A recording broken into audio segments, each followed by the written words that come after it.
Hello everyone, welcome back to the channel Survival DIY Projects.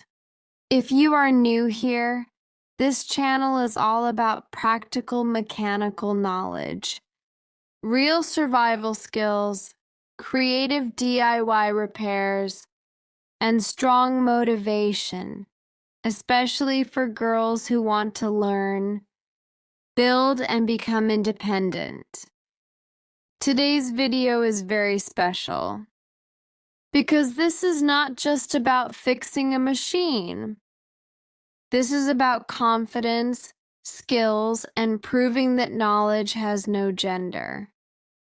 So let's begin. Story setup. In our neighborhood, there was an old abandoned generator. It had been sitting unused for years, covered in dust, rust, and broken parts. Everyone believed it was useless. But one curious mind thought differently. Instead of ignoring it, she saw potential. Instead of fear, she felt excitement. Because every broken machine is a lesson waiting to be learned. Today, I will show you how a genius girl restores an abandoned generator step by step, using basic tools, patience, and smart thinking. Step 1. Safety first. Before touching any machine, safety is the first priority. Wear gloves. Wear safety glasses. Make sure the generator is completely disconnected. No fuel, no power, no risk. A smart mechanic always protects herself first. Confidence starts with responsibility. Step 2. Initial inspection. Now we carefully inspect the generator. We check external damage, rusted body parts, broken wires, missing bolts, oil leaks, fuel tank condition.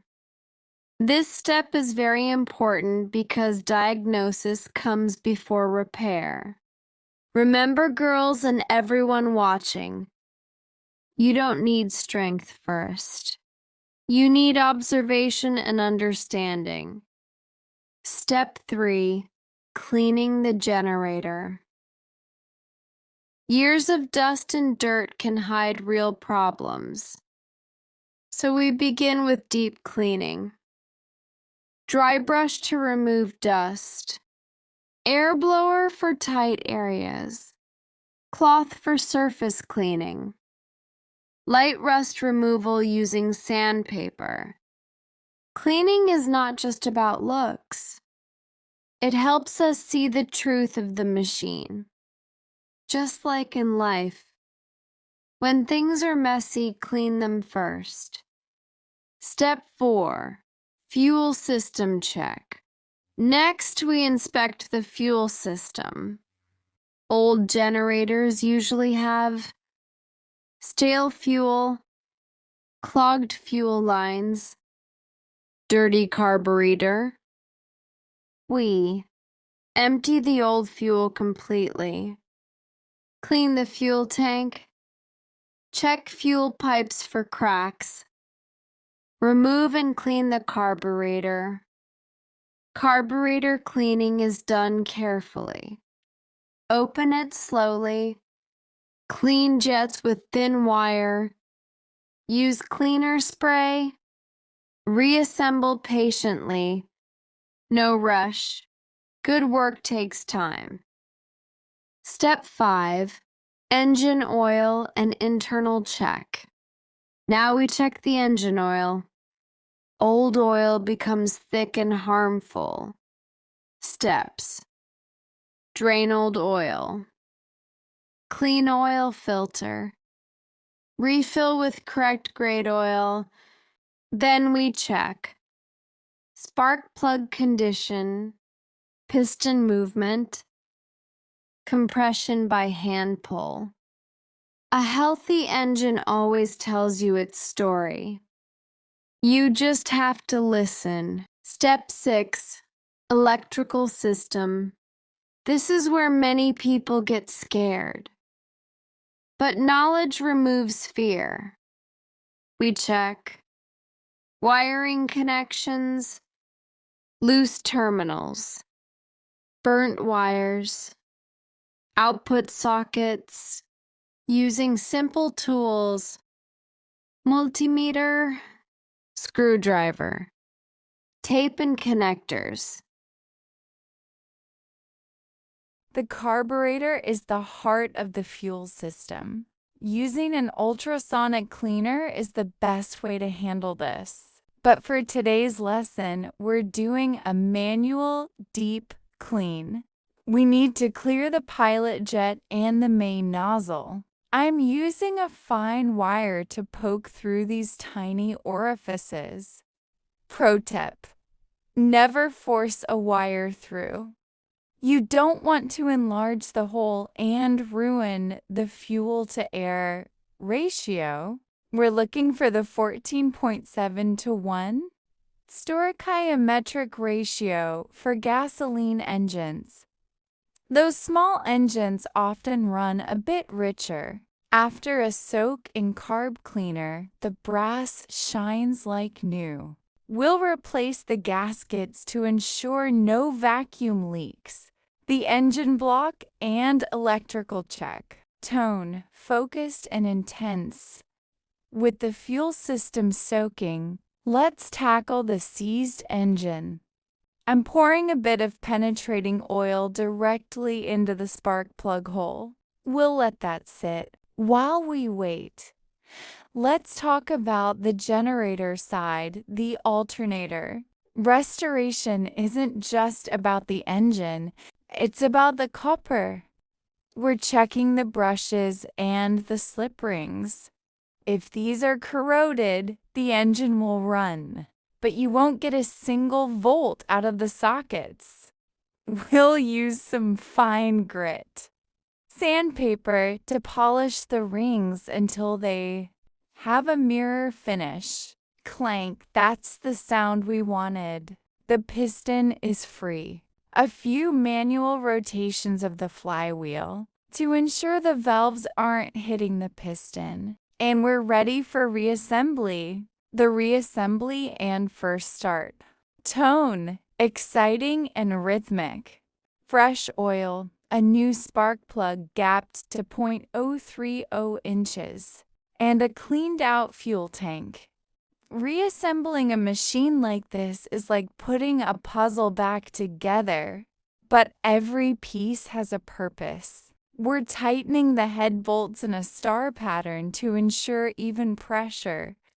Now the moment of truth. Fresh, non-ethanol fuel is in the tank.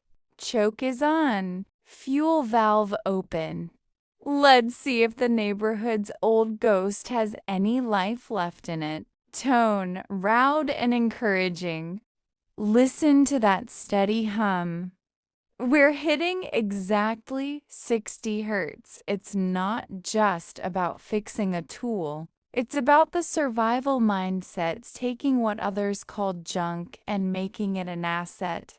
This generator is now ready for the next power outage, and more importantly, we've kept another piece of quality machinery out of the landfill. If you want to learn how to restore your own equipment and gain the skills to be self-sufficient, hit that subscribe button for survival DIY projects. Knowledge is the only tool that never breaks. Thanks for watching. I've walked past my neighbor's overgrown shed 100 times, but I never noticed what was hiding under that rotting tarp until today. This is a classic 5,000-watt portable generator. It's been abandoned for years, exposed to the humidity and the dust. My neighbor said it died a decade ago and never breathed again. on survival DIY projects.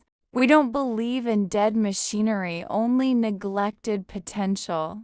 Today we're going to see if we can restore this relic to its former glory and learn exactly how these backup powerhouses work.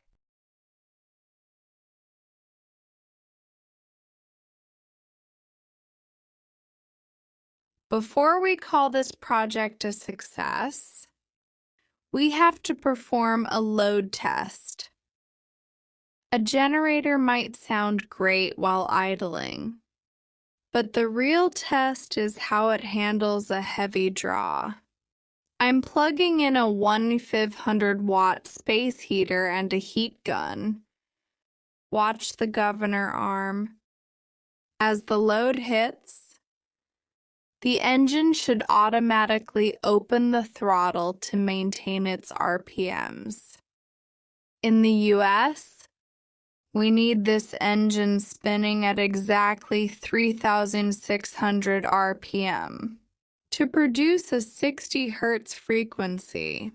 If it's spinning too slow, your clocks will run late and your motors might overheat.